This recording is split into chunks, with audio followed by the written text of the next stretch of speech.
JBN, we keep you informed. I am Michelle Jones, and in the news, Mason shot dead in Salt Spring. The St. James Police have commenced an investigation surrounding the death of a man who was shot and killed by armed men in the community of Salt Spring, St. James, on Friday night.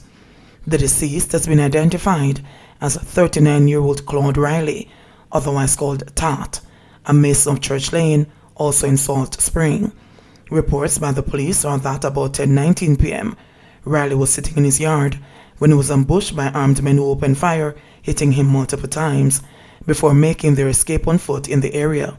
The police were summoned, and upon arrival, Riley was discovered lying face down in a pool of blood with multiple gunshot wounds to his upper body. The scene was processed, and the body of the deceased was removed to the morgue for a post-mortem examination. Indicom probing fatal shooting at police military base in Denham Town. The Independent Commission of Investigations, Indicom, is probing the fatal shooting of an unidentified man at the forward operating base used by the police and military in the Zone of Special Operations in Denham Town, Kingston. Shortly after 1 o'clock Tuesday morning, members of the military were patrolling the base when they found the intruder who had climbed over the perimeter wall. It's alleged that the man was shot when he attacked the soldiers with a machete. The scene was visited by Indicom investigators who collected statements.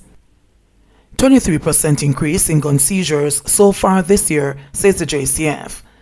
The Jamaica Constabulary Force, JCF, is reporting a 23% increase in the seizure of illegal firearms, having removed 226 weapons from the nation's streets since the start of the year. Among the firearms seized are 25 rifles, which according to the JCF represent a 92% increase in the seizure of deadly assault rifles when compared with the 13 seized at the same period last year. Pistols accounted for the majority of the weapons, with 161 seized for the period, 38 more than the corresponding period last year. 8 deadly SMG submachine have also been seized in comparison to 2 for the same period last year. The JCF commended the St. James Police Division, which it said continues to lead the nation with 52 seizures since the start of the year. St. Andrew South has seized the second most firearms, 31, while St. Catherine North and St. Andrew Central both have seized 18. The JCF added that the St. Catherine South has seized 16 guns, while 15 guns were seized in the Westmoreland Division. In the meantime, the police are urging people who believe they have information that could lead to the seizure of guns and or the capture of gunmen to call Crime Stop at 311 or Police Emergency at 119. Brown slammed for jungle justice rallying cry. Opposition Senator Lambert Brown has been warned to retract his endorsement of vigilante justice or be deemed unfit to serve as a lawmaker. The call by a civil society pressure group comes in the wake of a series of scandals in the Parliament and advocacy from the Speaker of the House for a public cleansing of the halls of political power. During a heated debate in the Senate on Friday over the George Wright assault saga, Brown indicated that anyone who violates his daughter or any other female member of his family would have to face the consequences that would flow from him in the absence of the rule of law. So I don't need a lawyer.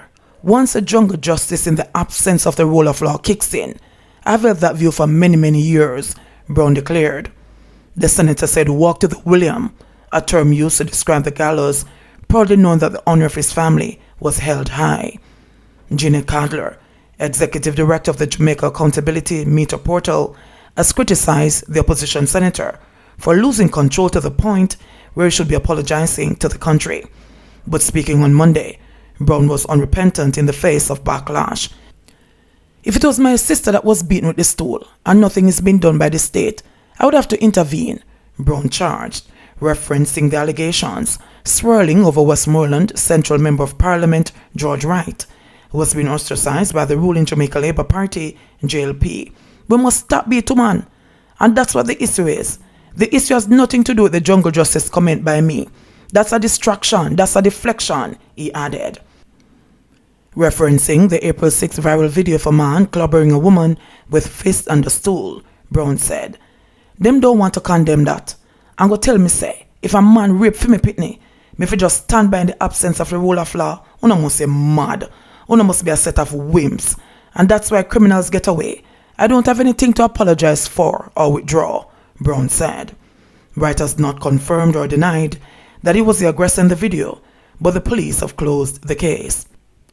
Calder said that Brown's pronouncements in the Senate were extraordinarily unfortunate. Though describing Brown's comments as egregious, Calder said they were not equivalent to the assault scandal because one represented action while the other was an expression of intent.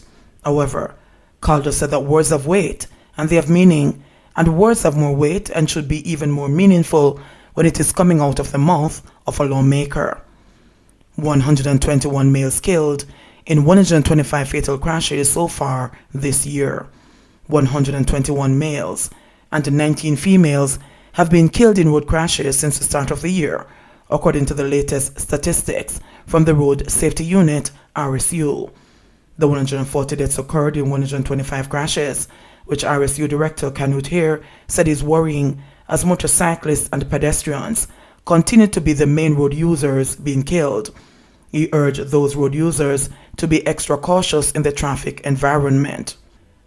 Among the fatalities as at April 26 are 46 motorcyclists, 28 pedestrians, 10 pedal cyclists, 17 passengers of private motor vehicles, 2 passengers of commercial motor vehicles, 6 passengers of public passenger motor vehicles, 1 pillion passenger, 1 driver of commercial motor vehicles, and 29 drivers of private motor vehicles.